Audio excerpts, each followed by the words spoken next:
जब पिताजी का भी जगह सीताराम हो जाता है तो हमारी क्या रक्षा करें? जो स्वयं काल का ग्रास है वो काल का ग्रास बनने से कैसे बचाया जाएगा? बालस्य नेह शरणम पितरो नृसिंह। कोई भी दवा रोगी को नहीं बचा सकती है, कोई भी नौका डूबते हुए को नहीं बचा सकती है। आप जब करुणा करते हैं, आप जब शक्ति प्रदान करते हैं, तभी ये सारे साधन सफल होते हैं।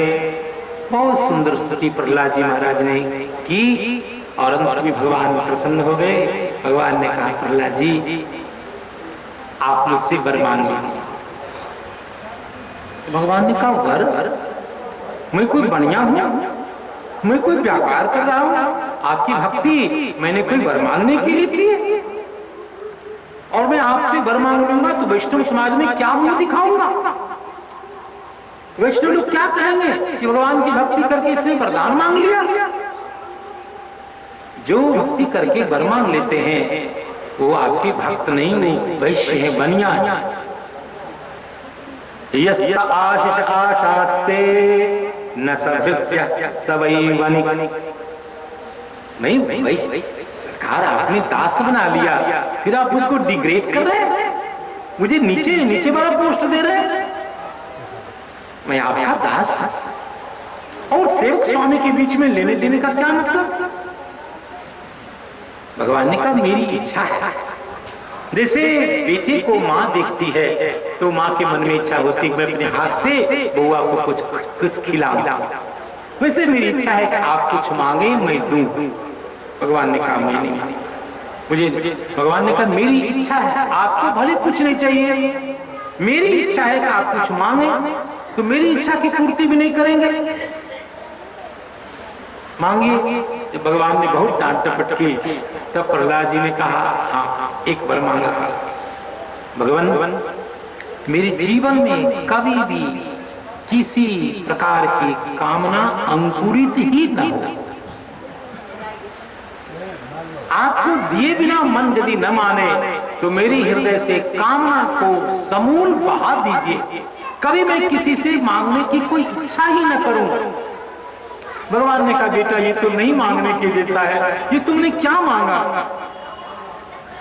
कहा, कोई बात नहीं, तुमने मेरी बात मानी है, मैं अपनी ओर से तुमको आशीर्वाद दे रहा हूं। तुमने जिस स्तोत्र का पाठ किया उस स्तोत्र का जो पाठ करे, त्वाम माम च स्मरण काले करुणंधात् प्रमुच्यते, तुम्हारे स्तोत्र को मैं आशीर्वाद देता हूँ। स्तोत्र का जो नित्य पाठ करता है, तुम्हारा और मेरा स्मरण करता हुआ अंतिम में सकल बंधन से मुक्त होकर वो मेरे चरण कमल का अधिकारी होगा, वो मुक्त हो जाएगा। श्री नरहरि ने प्रहलाद जी से ऐसे कहा। इसकी बात प्रहलाद जी ने कहा, भगवान मेरे मन में एक संदेह है, आप मुझे पुत्र बना दीजिए।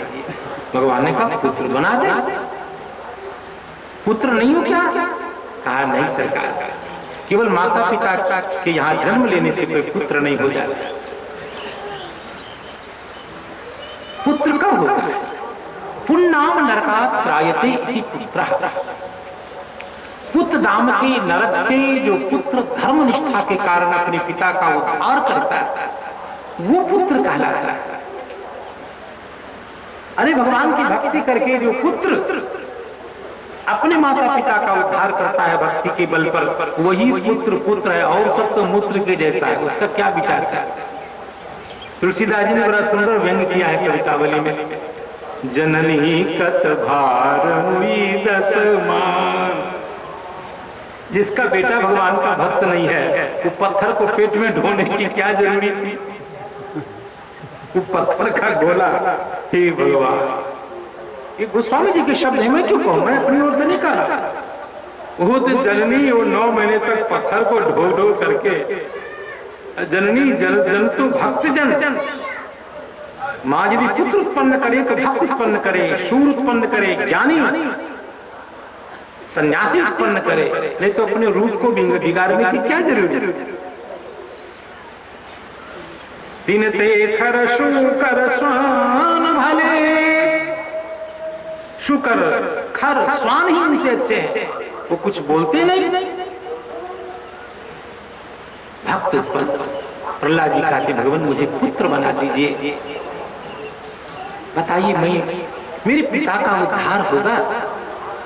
भगवान ने कहा चिंता मत करो बेटा, तुम जानते नहीं तुम्हारे जैसा परम वैष्णव भगवत भक्त जिस वंश में उत्पन्न होता है, कुलम पवित्रम जननी कृतार्था, वो कुल पवित्र हो जाता है, जननी कृतार्थ हो जाती है। वसुंधरा भाग्यवती च धन्या, वो धरती धन्य हो जाती है जहां वैष्णव उत्पन्न होता है। वो माता पिता कुल सब धन्य हो जाता है। आपको विश्वास न हो तो भगवान शंकर से पूर्वा सखी करवा देता। सो कुल धन्य उमा सुनो, सो कुल धन्य उमा सुनो, जगत पूज्य सुकुनी, श्री रघुवीर परायण, जहि नर उपज विनीत।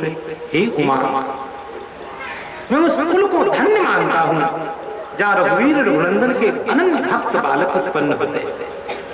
सो कुल धन्य उमा सुनो, जगत पूज्य सुपुनीत, श्री रघुवीर परायण, जहि नर उपज विनीत। ये भगवान महादेव भगवती अन्नपूर्णा को कथा सुनाते हुए कह रहे हैं।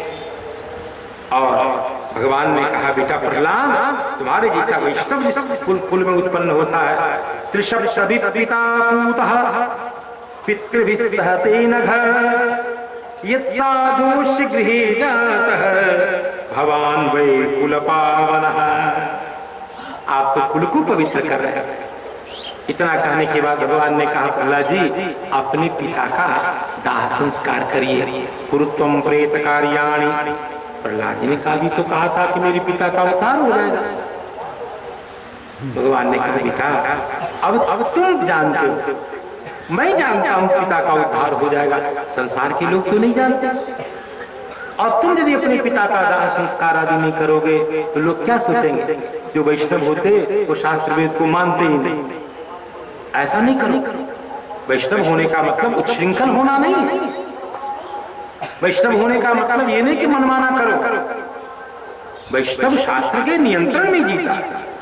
और राम भक्त को तो बहुत सावधान रहने की आवश्यकता है। हमारे आराध्य भगवान राम कभी भी शास्त्र मर्यादा का उल्लंघन नहीं करते, तो हमें भी शास्त्र के नियंत्रण में रहना चाहिए।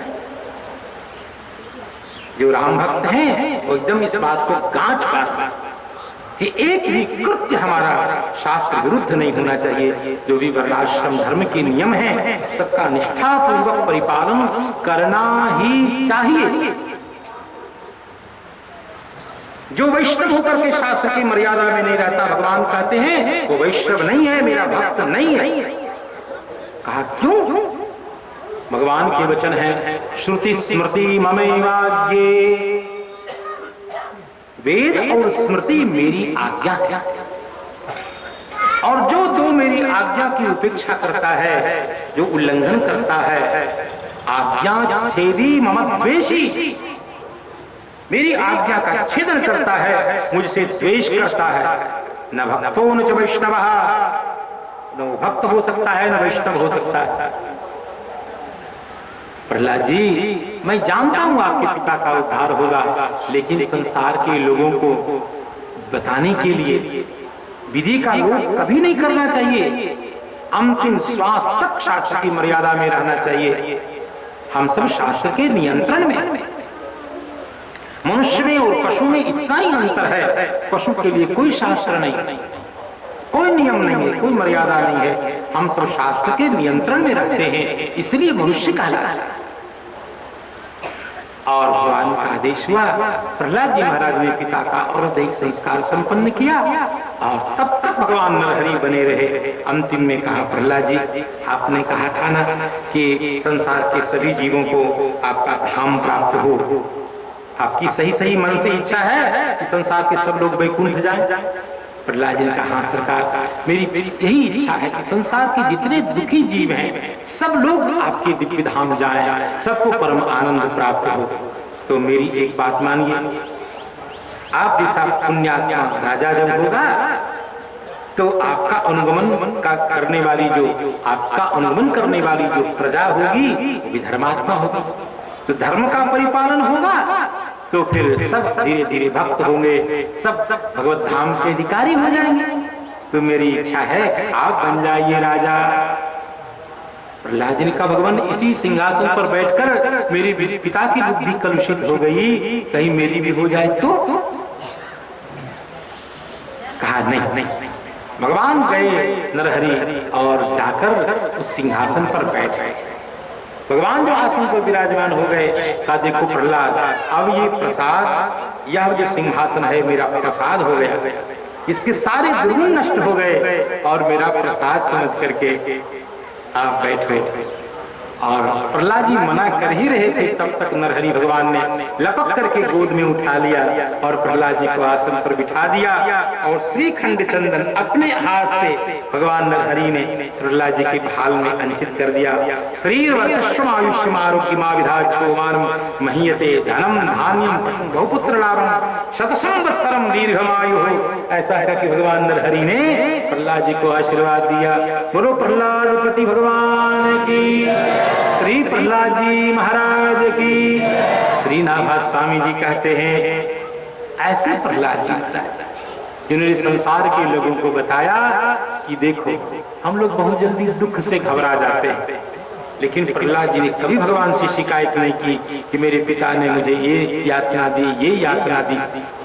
पिता को क्या कहे, अंतिम में पिता का कल्याण कैसे होगा, इसके लिए भगवान से प्रार्थना। तो पुत्र होने का मतलब इंकलाब जिंदाबाद कहना नहीं, और अपने पिता के खेत के करीब गिराने वाला पुत्र नहीं होता।